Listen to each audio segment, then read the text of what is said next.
والشاكرين والحمد لله رب العالمين. حمد و صلاة کے بعد قرآن مجید فرقان حمید سورہ بقرہ سے آیت نمبر 154 تلاوت کرنے کا شرف حاصل کیا. اسی آیت کے تحت گزشتہ جو کہ آپ کے سامنے انبیاء اکرام علیہ السلام کی قادس مثال جو اللہ تبارک و تعالیٰ نے انہیں حیات عطا فرمائی ہے، وہ آپ کے سامنے مفسرین کی اقوال اور ان کے مستند قلم سے آپ کی خدمت میں نے عرض کیا. حضرت دانیال علیہ السلام کا مکمل واقعہ کہ وصال کے کئی سو سال کے بعد اللہ تبارک و تعالیٰ کی عنایتوں سے آپ کا جسم اقدس بالکل تر و تازہ اور آپ کی آنکھوں میں وہی چمک جو زندہ آدمی کی آنکھوں میں چمک ہوتی ہے. اور میں نے یہ بھی عرض کیا تھا کہ ہم حضرات انبیاء کی موت کا انکار نہیں کرتے، بلکہ کل نفس ذائقۃ الموت، کہ ہر نفس کو موت کا مزہ چکھنا ہے. تو ہمارا اہل سنت کا یہ عقیدہ اور ایمان ہے جو کہ بریلی کے تاجدار امام احمد رضا خان مہدی سے بریلی نے اپنے نعتیہ کلام میں فرمایا کہ انبیاء کو بھی اجل آنی ہے، انبیاء کو بھی اجل آنی ہے، مگر ایسی کہ فقط آنی ہے. پھر اسی آن کے بعد ان کی حیات مثل سابق وہی جسمانی ہے. یعنی ان کی روح پاک اللہ تبارک و تعالی جو وعدہ الہیہ اس کے مطابق ایک آن کے لیے ان کی روح نکال کر پھر دوبارہ جو ہے ان کے اجسام میں ان کی ارواح کو لوٹا دیا جاتا ہے. پھر وہی ان کی حیات مبارک، بلکہ فرمایا کہ دنیا کی حیات سے بھی بڑھ کر اللہ تعالیٰ انہیں حیات عطا فرماتا، کیونکہ بعد الوصال جو ہے وہ طاقت بڑھ جاتی. بعد الوصال جو ہے یہ اللہ اکبر شان و عظمت اور بلند ہوتی ہے. اور اسے پیاری مثال سے سمجھایا گیا کہ ایک پرندہ ایک پنجرے کے اندر وہ کہاں تک دوڑے گا جہاں تک پنجرے کی حدود ہے، لیکن اگر اسی پرندے کو پنجرے سے آزاد کر دیا جائے، قید سے آزاد کر دیا جائے، تو پھر اس کی حد پرواز کا کوئی اندازہ نہیں لگا سکتا. تو انبیاء کرام علیہ السلام کے لیے بھی دنیا تو قید خانہ ہے، لیکن جب وہ دنیا سے رخصت ہوتے، وصال ان کا ہوتا، تو جب ان کی ارواح پاک اور وہ خود قید خانے سے چھوٹتے ہیں تو بتائیے اب جو ہے ان کی اللہ اکبر طاقت و قوت کو کون سمجھ سکتا ہے. ان کی جو ہے وہ عظمت و شان جو ہے وہ پہلے سے بھی زیادہ جو ہے وہ بلند و بالا ہو جاتی ہے. اب آئیے عزیزان گرامی، آج آپ کی خدمت میں تفسیر خازن جلد نمبر 3 اور پیج نمبر 520، تفسیر مدارک پیج نمبر 959 پر حضرت سلیمان علیہ السلام کا یہ واقعہ. حضرت سلیمان علیہ السلام کے جو والد تھے حضرت داؤد علیہ السلام، حضرت داؤد علیہ السلام نے بیت المقدس کی بنیاد رکھی، اور جس مقام پر آپ نے بیت المقدس کی بنیاد رکھی وہ مقام حضرت موسیٰ علیہ السلام کا خیمہ، یعنی حضرت موسیٰ علیہ السلام جہاں آپ نے خیمہ نصب کیا تھا اس مقام پر جو ہے حضرت داؤد علیہ السلام نے عین اسی مقام پر بیت المقدس کی جو ہے وہ بنیاد کو رکھا۔ اب عمارت پورا ہونے سے پہلے حضرت داؤد علیہ السلام دنیا سے رخصت ہو گئے، آپ کا وصال ہو گیا۔ حضرت داؤد علیہ السلام نے اپنے بیٹے حضرت سلیمان علیہ السلام کو یہ وصیت کی کہ اے میرے بیٹے، یہ قبلہ اول ہے، تم جو ہے اسے مکمل طور پر بنوانا اور جس قدر ہو سکے اس کی تعمیرات کے لیے اپنی نگرانی میں جنات سے جو ہے یہ کام لیتے رہنا۔ حضرت داؤد علیہ السلام دنیا سے تشریف لے گئے۔ حضرت سلیمان علیہ السلام نے جو ہے والد ماجد کی وصیت پر یہ بیڑا اٹھایا، اور اس کے بعد حضرت سلیمان علیہ السلام نے یہ دیکھا کہ کام بہت زیادہ، کام بہت جو ہے وہ وسیع اور عریض ہے۔ اگر کسی نے بیت المقدس کی زیارت کی ہو، اگر آپ تصاویر میں بھی دیکھیں تو خدا کی قسم بیت المقدس کی ایک ایک چیز جو ہے اتنی مہارت سے بنائی گئی ہے، اتنی جو ہے وہ خوبصورت بنائی گئی ہے کہ اللہ اکبر، رب کریم جو ہے وہ ہم سب کو اس کی زیارت کروائے، بیت المقدس آزاد ہو جائے اور ہم بھی انشاءاللہ تبارک و تعالی جو ہے اس کی زیارت کو وہاں پر پہنچے۔ تو تصاویر میں دیکھتے ہیں تو دل یہ چاہتا ہے کہ ہم بیت المقدس کا جا کر کے دیدار کریں، اس کی زیارت کریں، جہاں پر 1,24,000 کم و بیش انبیاء و رسل نبی پاک علیہ السلام کی امامت میں معراج کی رات جنہوں نے نماز پڑھی، اس مقام کو ہم بھی دیکھیں۔ تو بیت المقدس کی وسیع و عریض تعمیر تھی۔ تو حضرت سلیمان علیہ السلام نے جو ہے یہ دعا کی، اے مالک و مولا، میرے وصال کو جو ہے یہ جنات پر ظاہر نہ فرمانا تاکہ یہ مسجد کا کام مکمل کرے، بیت المقدس کی تعمیرات جو ہے یہ مکمل کرے۔ اور اے مالک و مولا، یہ جو جنات ہیں یہ علم غیب کا دعویٰ کرتے ہیں، یہ کہتے ہیں ہمیں جو ہے وہ غیب کا علم ہے، ہمیں جو ہے چھپی ہوئی باتوں کا علم ہے۔ اے مالک و مولا، تو ان پر جب میرا وصال ظاہر نہ کرے گا تو انہیں معلوم نہ ہوگا، اور اس طرح جو ہے ان کا دعویٰ علم غیب بھی جو ہے یہ باطل ہو جائے گا۔ یہ سمجھ جائیں گے کہ جب حضرت سلیمان علیہ السلام کے وصال کو ہم نہ پہچان سکے تو پھر ہمیں غیب کا علم کا دعویٰ کرنا یہ بیکار ہے۔ غیب کا علم جو ہے ذاتی طور پر صرف اور صرف جو ہے اللہ تبارک و تعالی جانتا ہے، اور اللہ تعالیٰ کے بتائے سے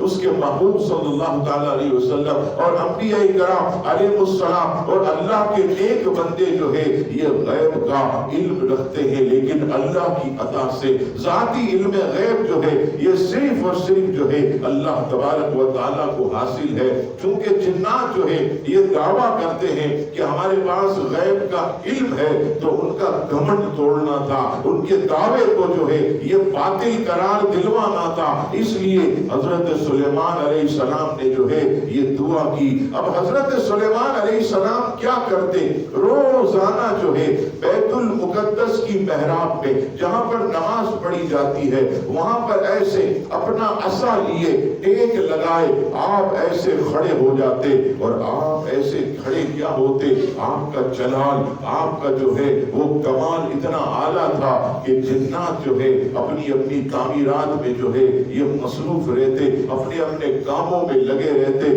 کہ حضرت سلیمان علیہ السلام جو ہے ہماری نگرانی کر رہے ہیں، حضرت سلیمان علیہ السلام ہمیں ملاحظہ فرما رہے ہیں، حضرت سلیمان علیہ السلام ہمیں دیکھ رہے ہیں۔ ایسے عصا سے ٹیک لگا کر حضرت سلیمان علیہ السلام جو ہے وہ نگرانی فرما رہے ہیں۔ بیت المقدس کی عظیم تعمیر ہو رہی ہے، خوبصورت تعمیر ہو رہی ہے، شاندار تعمیر ہو رہی ہے۔ حضرت سلیمان علیہ السلام کے وصال کا اب وقت آ گیا۔ اللہ اکبر، اللہ کے نبی ہے، اللہ کے مقرب بندے ہیں، روح جو ہے یہ بدن سے نکلی، لیکن اللہ اکبر کیا شان ہے حضرات انبیاء کی کہ وہ ہماری طرح مرتے نہیں ہے، ہماری طرح جو ہے ان کے اوپر وہ خطرناک موت طاری نہیں ہوتی۔ آپ کو یاد ہوگا کہ کوئی آدمی اگر قیام کی حالت میں انتقال کر جائے تو پھر وہ کھڑا نہیں رہ سکتا، یا ادھر گر جائے گا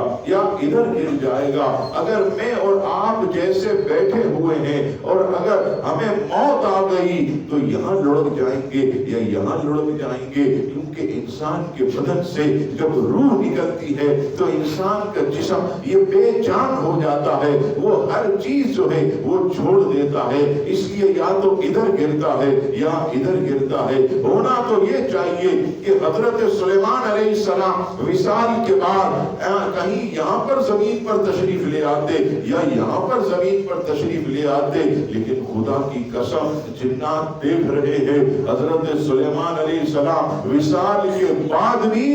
ایسے عصا سے ٹیک لگا کر کھڑے ہوئے اور ایسے آنکھوں سے ملاحظہ فرما رہے جیسے زندہ آدمی جو ہے وہ دیکھتا ہے، نگرانی کرتا ہے، سرپرستی کرتا ہے، دیکھ بھال کرتا ہے۔ حضرت سلیمان علیہ السلام جو ہے وہ ایسے کھڑے ہیں، مفسرین فرماتے نہ جانے کتنا عرصہ کھڑے رہے، 1 مہینہ کھڑے رہے، 1 سال کھڑے رہے، 10 سال کھڑے رہے، کسی نے جو ہے وہ مقررہ تخمینہ لگا کر ہمیں نہیں بتایا، لیکن یہاں پر یاد رکھیے حضرات انبیاء کی حیات کیسی ہے کہ وصال کے بعد بھی جو ہے وہ عصا سے ٹیک لگا کر کھڑے ہوئے ہیں، اور آدمی جو ہے اگر انتقال کے بعد اسے اگر 2 یا 3 دن تک نہ دفنایا جائے، 4 دن تک نہ دفنایا جائے تو اس کے بدن میں جو ہے وہ بدبو سی پیدا ہوتی ہے، تعفن سا اٹھتا ہے۔ اور عام آدمی بھی آپ دیکھیے اگر کوئی شخص اللہ اکبر اگر 3 دن 4 دن نہ نہائے، گرمی کا موسم ہو تو لوگ اس کے پاس نہیں بیٹھتے، اس کے قریب نہیں بیٹھتے، بدن سے بدبو آتی ہے۔ اگر ہم اپنے کپڑے جو ہے 6-7 دن تک تو چلا لیں، لیکن جب 8-10 دن گزر جائیں تو کپڑوں پہ میل واقع ہو جاتا ہے، کپڑے میلے ہونا شروع ہو جاتے ہیں، کپڑوں پر مٹی اور دھول لگتی ہے، کپڑا خستہ ہو جاتا ہے۔ لیکن اللہ کے نبی کو دیکھیے حضرت سلیمان علیہ السلام جو ہے کئی مہینے کئی سال جو ہے ایسے آپ کھڑے ہیں، لیکن خدا کی قسم دیکھنے والے جنات اور لوگ یہی سمجھ رہے ہیں کہ کوئی زندہ آدمی کھڑا، اور وہی آپ کے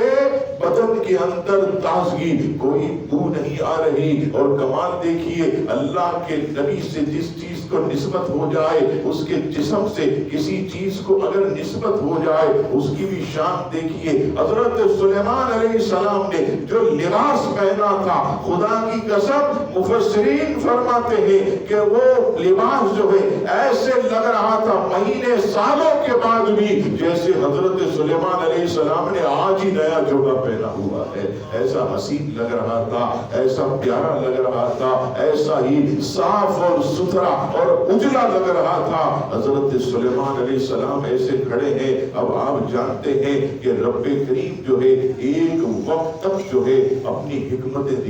دکھاتا ہے تاکہ لوگ جو ہے اس حکمتوں کو دیکھیں۔ اب اللہ تبارک و تعالیٰ نے دیمک کو حکم دیا کہ اے دیمک، حضرت سلیمان علیہ السلام کے جو عصا مبارک اس کو کھانا شروع کر، وہ لکڑی کا تھا عصا مبارک۔ اب دیمک نے حضرت سلیمان علیہ السلام کے مبارک عصا کو کھانا شروع کیا۔ اب دیمک نے جو ہے وہ عصا جو ہے بالکل کھوکھلا کر دیا۔ جب بالکل کھوکھلا ہو گیا حضرت سلیمان علیہ السلام جو ہے وہ زمین پر تشریف لے آئے۔ اب عزیزان گرامی یہاں پر جنات پر یہ راز کھلا کہ آپ کے وصال کو تو کافی عرصہ ہو چکا۔ اب جنات کہنے لگے ہائے ہمیں غیب کی خبر جو ہے وہ نہیں ہے۔ اور اسی کو سورہ سبا کی آیت نمبر 14 میں رب کریم فرماتا ہے فَلَمَّا قَصَيْنَا عَلَيْهِ الْمَوْتِ، پھر جب ہم نے سلیمان علیہ السلام کے وصال کا حکم بھیجا، ما دواہم علی موتہ الا دابۃ الارض، تو جنہوں نے ان کی موت زمین کی دیمک نے ہی انہیں بتائی، یعنی جب دیمک نے جو ہے وہ عصا مبارک کو جو ہے وہ ایسے چاٹنا شروع کیا اور عصا جو ہے یہ کھوکھلا ہوا، اب حضرت سلیمان علیہ السلام جب زمین پر تشریف لائے تب انہیں پتا چلا، تأکلوا من سأتہ، فرمایا یہ جو اس کا عصا کھا رہی تھی، یعنی دیمک جو ہے وہ ان کا عصا کھا رہی تھی۔ تو عزیزان گرامی اس سے پتا چلا کہ حضرات انبیاء کرام علیہ السلام وصال کے بعد بھی جو ہے اللہ کی عطا سے زندہ ہوتے ہیں، ان کے نہ جسم بگڑتے ہیں، نہ ان کا کفن بگڑتا ہے، نہ ان کے لباس میں کوئی تغیرات آتا ہے، ان کی آنکھوں کی چمک جو ہے بالکل ویسی ہوتی ہے جیسے زندہ آدمی کی آنکھوں میں جو ہے وہ چمک ہوتی ہے۔ یہ سلیمان علیہ السلام کے واقعے سے آپ نے سمجھ لیا۔ اب آئیے حضرت موسیٰ علیہ السلام، اور یہ حدیث پاک سنیے اور حضرات انبیاء کرام علیہ السلام کی وصال کے بعد ان کی مبارک حیات دیکھی اور ان کی شان و عظمت دیکھیے، اور ان کے منہ پر یہ کتنا بڑا تماچا، جو اپنے ممبروں پر بیٹھ کے کہتے ہیں ارے انبیاء بھی مر گئے، انبیاء بھی معاذ اللہ مر گئے، حضور علیہ السلام معاذ اللہ مر کر مٹی میں مل گئے۔ ایسی ایسی جو ہے وہ گستاخیاں اور بے ادبیاں اپنے ممبروں پر بیٹھ کر کرتے ہیں۔ حقیقت میں جو یہ کہتے ہیں کہ حضرات انبیاء مر گئے، حقیقت میں وہ لوگ خود مر گئے، وہ خود مر گئے، ان کی ایمان کی موت واقع ہو گئی، لیکن انبیاء کرام علیہ السلام جو ہے وہ بعد وصال بھی زندہ ہے۔ ورنہ بتائیے حضرت دانیال علیہ السلام کا جسم سلامت رہتا، حضرت سلیمان علیہ السلام کا جسم سلامت رہتا۔ اور آگے آئیے حضرت موسیٰ علیہ السلام، حضرت موسیٰ علیہ السلام صحیح مسلم، بخاری شریف کے بعد مسلم شریف، صحیح مسلم کی حدیث پاک 4379، مسلم کے کسی چھاپے میں بھی دیکھ لیں، حضرات انبیاء کی وصال کے بعد حیات غور کیجئے۔ حضرت انس بن مالک رضی اللہ تعالیٰ عنہ سے روایت کہ رسول اللہ صلی اللہ تعالیٰ علیہ وسلم نے ارشاد فرمایا کہ معراج کی رات جب میں براق سے گزرا، مسجد حرام سے مسجد اقصی کی طرف میں جب جا رہا تھا، حضرت جبریل علیہ السلام میرے ہمراہ، فرشتوں کی جماعت 70,000 یہ میرے ہمراہ۔ نبی پاک علیہ السلام فرماتے ہیں کہ معراج کی رات جب میں حضرت موسیٰ علیہ السلام کی قبر مبارک سے گزرا تو میں نے کیا دیکھا کہ ریت کے سرخ ٹیلے کے پاس ان کی قبر جو ہے یہ واقع تھی، اور فرماتے ہیں سرکار حدیث کے یہ الفاظ یصلی فی قبرہ، حضرت موسیٰ اپنی قبر میں نماز پڑھ رہے ہیں، حضرت موسیٰ علیہ السلام اپنی قبر میں نماز پڑھ رہے تھے۔ اب ذرا بتائیے اگر کوئی مر کر مٹی میں مل جائے، معاذ اللہ اگر کوئی مر جائے تو قبر کے اندر نماز کیسے پڑھے گا؟ قبر کے اندر جو ہے وہ کھڑا کیسے ہو سکتا ہے؟ قبر کے اندر نماز کے ارکان جو ہے وہ کیسے ادا کر سکتا ہے؟ اور یہی نہیں، نماز تو پڑھ رہے تھے، نبی پاک علیہ السلام پر جب نظر پڑی اور آپ جب نماز سے فارغ ہوئے تو نبی پاک علیہ السلام کو دیکھا کہ آپ کی سواری حضرت جبریل کے ساتھ 70,000 فرشتوں کے ہمراہ وہ گزر رہی ہے۔ تو حضرت موسیٰ علیہ السلام نے نبی پاک علیہ السلام کو دیکھ کر زور سے اپنی قبر سے یہ کہا اشہد انک رسول اللہ، میں گواہی دیتا ہوں کہ آپ اللہ کے رسول ہیں۔ اب دیکھیے قبر میں نماز بھی پڑھ رہے ہیں اور ساتھ میں حضور علیہ السلام کو دیکھ کر ان کی رسالت کی گواہی بھی دے رہے ہیں۔ اب بتائیے حضرات انبیاء کرام علیہ السلام وصال کے بعد اللہ تعالیٰ نے جو ہے انہیں کیسی حیات عطا فرمائی۔ اللہ اکبر۔ یہ حضرت موسیٰ علیہ السلام کی شان ہے، یہ حضرت موسیٰ علیہ السلام کی شان ہے، کلیم اللہ کی یہ شان کہ وصال کے بعد نماز پڑھ رہے، گزرنے والے کو دیکھ کر پہچان رہے۔ جب کلیم اللہ کی یہ شان ہے تو حبیب اللہ کی کیا شان ہے؟ جب وصال کے بعد کلیم اللہ کی یہ شان ہے تو حبیب اللہ کی کیا شان ہوگی، محبوب کبریا کی کیا شان ہوگی۔ اب اور آگے کی طرف آئیے، نبی پاک صلی اللہ تعالی علیہ وسلم اب مسجد اقصی کی طرف روانہ ہو۔ سنن نسائی حوالے سنتے رہیے، ریکارڈنگ بھی ہوتی ہے، کوئی اس کو چیلنج بھی نہیں کر سکتا، خود جو ہے وہ کتاب ملا کر دیکھ کر اپنے آپ کو مطمئن کر سکتا ہے، اپنے علم کو بڑھا سکتا ہے، اپنے علم میں اضافہ کر سکتا ہے۔ سنن نسائی حدیث نمبر 446 اور سنن نسائی حدیث نمبر 453۔ نبی پاک علیہ السلام، اب دیکھیے کمال کی بات، وہاں سرکار کریم علیہ السلام نے دیکھا حضرت موسیٰ اپنی قبر میں نماز پڑھ رہے ہیں، اور جیسے ہی مسجد حرام کے اندر تشریف لے گئے تو وہاں بھی 1,24,000 کم و بیش انبیاء اور رسول صف بنائے مسجد اقصی میں کھڑے ہیں، اور حضرت موسیٰ مسجد اقصی میں بھی موجود ہیں، قبر میں وہاں نماز بھی پڑھ رہے اور یہاں مسجد اقصی میں بھی موجود، اور 1,24,000 کم و بیش انبیاء و رسل جو نبی پاک علیہ السلام سے قبل دنیا سے رخصت ہوئے وہ سب صفوں میں موجود ہیں۔ آپ بتائیے کیا کسی کی روح نماز پڑھتی ہے؟ نہیں، جسم کا ہونا یہ ضروری ہے۔ تو اس سے پتہ چلا کہ حضرات انبیاء کو وصال کے بعد بھی اللہ نے ایسی حیات عطا کی ہے کہ ہزاروں سال کے بعد اس کے حبیب کے پیچھے نماز پڑھنے کے لیے مسجد اقصی میں بھی انبیاء روح اور جسم کے ساتھ موجود ہیں۔ وہ صرف نماز پڑھنے نہیں آئے۔ امام نسائی حدیث نمبر 446 پر لکھتے ہیں کہ ممبر پر بیٹھے ہر نبی ممبر پر بیٹھتا اور حضور کی شان بیان کرتا،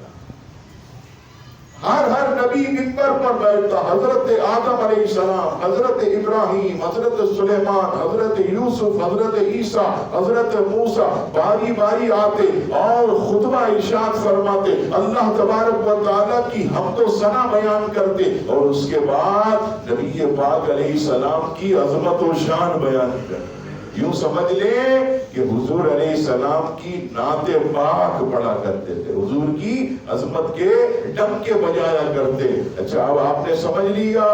حضرت موسیٰ علیہ السلام قبر میں نماز پڑھے، حضرت موسیٰ علیہ السلام بیت المقدس میں حضور علیہ السلام کے پیچھے نماز پڑھ رہے ہیں، اور سرکار فرماتے ہیں نسائی شریف کی حدیث نمبر 543 پر کہ جب میں چھٹے آسمان پہ پہنچا تو وہاں بھی حضرت موسیٰ سے ملاقات ہوئی۔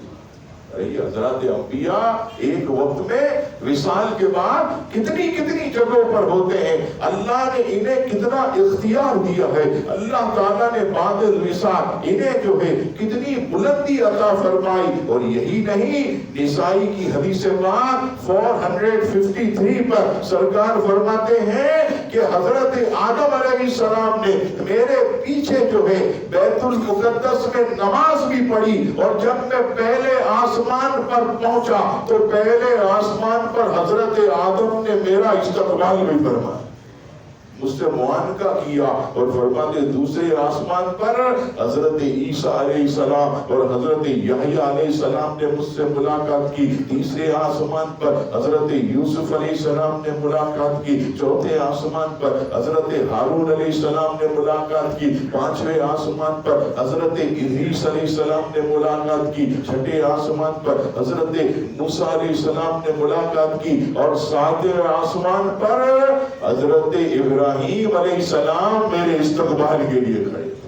بتائیے کہ بعد از وصال یہ سارے انبیاء بیت المقدس میں حضور علیہ السلام کے پیچھے نماز بھی پڑھ رہے ہیں، اور اس کے بعد جو ہے وہ آسمانوں پر نبی پاک علیہ السلام سے جو ہے وہ ملاقات بھی کر رہے ہیں۔ تو اس سے پتہ چلا کہ اللہ تبارک و تعالیٰ نے حضرات انبیاء کرام علیہ السلام کو جو ہے بعد از وصال جو ہے وہ بہت زیادہ اللہ اکبر روحانی اور جسمانی جو ہے وہ حیات سے جو ہے وہ نوازا ہے، اور قبر انور میں انبیاء کرام علیہ السلام جو ہے وہ جسم و جسمانیت کے ساتھ زندہ ہے۔ اب آئیے نبی پاک صلی اللہ تعالی علیہ وسلم کی ذات بابرکات، ابو داؤد شریف کی حدیث پاک سیاہ ستہ، بخاری، مسلم، ترمذی، ابن ماجہ، نسائی اور ابو داؤد، یہ سیاہ ستہ کے اندر ایک کتاب ابو داؤد، اس کے اندر حدیث پاک رسول اللہ صلی اللہ تعالی علیہ وسلم نے ارشاد فرمایا کہ جب کوئی میرا امتی مجھ پر درود بھیجتا ہے تو اللہ تبارک و تعالی میری روح پاک کو میرے جسم میں لوٹا دیتا ہے، میں اس کے درود پاک کو میرے پاس پیش کیا جاتا ہے، اس کا درود مجھ پر پیش کیا جاتا ہے۔ اب یہاں پر ایک بات عرض کروں، ہو سکتا ہے کسی کے ذہن میں آئے، مولانا صاحب آپ نے جو حدیث پاک بیان کی ابو داؤد شریف کی، اس میں رسول اللہ صلی اللہ تعالیٰ علیہ وسلم ارشاد فرماتے ہیں کہ اللہ تبارک و تعالیٰ جو ہے میری روح کو لوٹا دیتا ہے میرے جسم میں جب کوئی غلام میرا امتی مجھ پر درود پڑھے۔ تو اس کا مطلب ہے کہ حضور علیہ السلام کے بدن میں روح ہما وقت موجود نہیں رہتی۔ اب یہ سوال پیدا ہوا، اس سے پہلے ہی شارحین کرام نے اس کا جواب دے دیا۔ اللہ تبارک و تعالی شارحین احادیث کو عزیزان گرامی عظمت عطا کر فرمائے، ان کی قبر انور پر کروڑا رحمت نازل فرمائے۔ اب یہاں پر ایک بات بتائیے، نبی پاک علیہ السلام کے دنیا میں غلام کتنے؟ کروڑوں کی تعداد حضور علیہ السلام کے غلام دنیا میں موجود۔ غور سے سنیے گا، بہت لطف آئے گا اور کلیجہ آپ کا ٹھنڈا ہو جائے گا جو میں بات عرض کرنے چلا۔ دنیا میں حضور علیہ السلام کے کروڑوں غلام، اور کروڑوں غلام جو ہے ہر لمحے دنیا کے کسی کونے میں حضور پر درود بھیجتے ہی رہتے کروڑوں۔ اب یہاں پڑھ رہے ہیں، یقیناً کوئی حیدرآباد میں، کوئی جو ہے وہ لاہور میں، کوئی جو ہے وہ خیبر پختونخوا، کوئی کہاں دنیا کے ملکوں میں، ہر لمحہ دنیا کے ہر کونے میں نبی پاک پر درود جو ہے وہ بھیجا جاتا ہے۔ اس کا مطلب پتہ چلا ہر لمحہ جب درود جاری ہے تو پھر روح باہر نکلنے کا موقع ہی نہیں ملتا، ہر وقت جسم میں رہتی ہے اور درود پاک پیش کیا جاتا ہے۔ اچھا اور آگے آ جائیں، چلے بھائی کوئی کہے ہم نہیں مانتے، کوئی درود بھیج رہا ہو، تو یہ تو حدیث مستند ہے۔ ساری دنیا کا مسلمان اگر نبی پاک علیہ السلام کی ذات پر درود بھیجنا بند کر دے، اسٹاپ کر دے، کوئی نہیں بھیجے گا، لیکن ان کو کون روکے گا؟ جو 70,000 صبح آتے ہیں شام تک درود پڑھتے ہیں، اور شام آتے ہیں تو صبح تک پڑھتے ہیں۔ صبح آتے ہیں شام تک درود و سلام، اور شام کو وہ جو آتے ہیں وہ صبح تک، تو ہر ساتھ سرکار پر ان کے امتی اور 70,000 فرشتے درود بھیجتے ہیں۔ تو اس سے پتہ چلا کہ روح مبارک جسم میں رہتی ہے اور درود پاک سنتی رہتی ہے،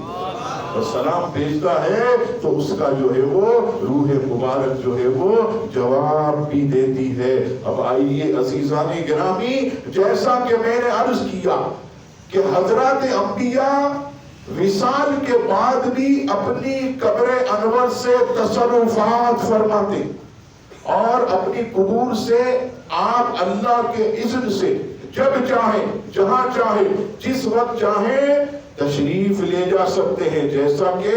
نسائی کی میں نے حدیث بیان کی کہ حضرت موسیٰ قبر میں نماز پڑھے، حضرت موسیٰ بیت المقدس،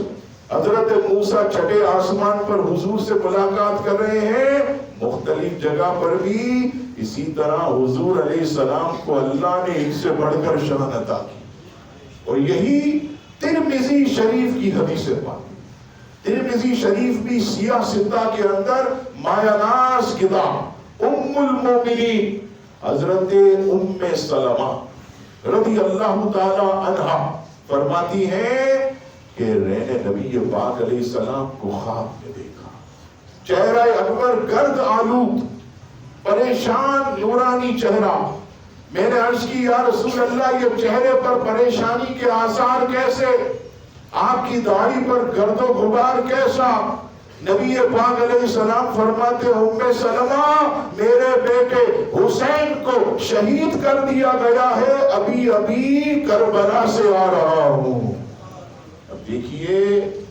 نبی پاک علیہ السلام کے وصال کے کتنے سال بعد حضرت امام علی مقام کا وصال ہوا، اور کہاں مدینہ اور کہاں حضرت امام کا مزار عراق کے شہر کربلا میں. تو دیکھیے کیسی حیات عطا کی ہے کہ بعد وصال جو ہے وہ اللہ کے اذن سے کربلا بھی جا رہے ہیں اور امام علی مقام کو شہادت کو ملاحظہ بھی فرما رہے ہیں. تو اس سے پتا چلا کہ نبی پاک علیہ السلام اور تمام انبیاء کرام علیہ السلام کو اللہ تعالیٰ نے جو ہے وہ ایسی جسم و جسمانیت کے ساتھ حیات عطا فرمائی ہے کہ ہم آپ کی عقل جو ہے اس سے جو ہے وہ ماورا ہے. اتنی شان جو ہے اللہ تعالیٰ نے انہیں عطا فرمائی ہے. تو اس عقیدے پر ڈٹے رہیے کیونکہ سوشل میڈیا کا دور ہے. ایسے ایسے داڑھی والے پگڑی والے جو ہے ہاتھوں میں قرآن لیے حدیث لیے لوگوں کے ایمان کا ملیہ مہنٹ کرتے ہیں. ہمارے نوجوان جو ہے ان کی کلپ کو آگے کرتے ہیں.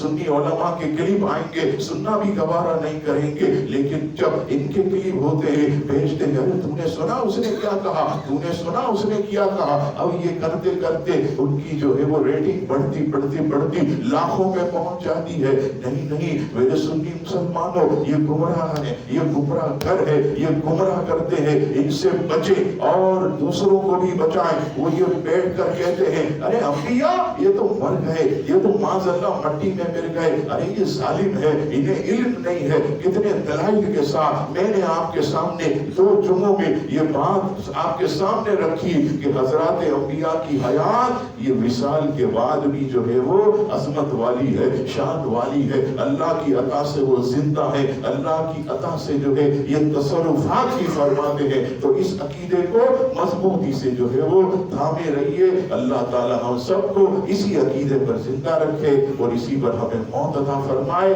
آمین. وما علینا الا البلاغ المبین. ایک اعلان سماعت فرما لیں انشاءاللہ.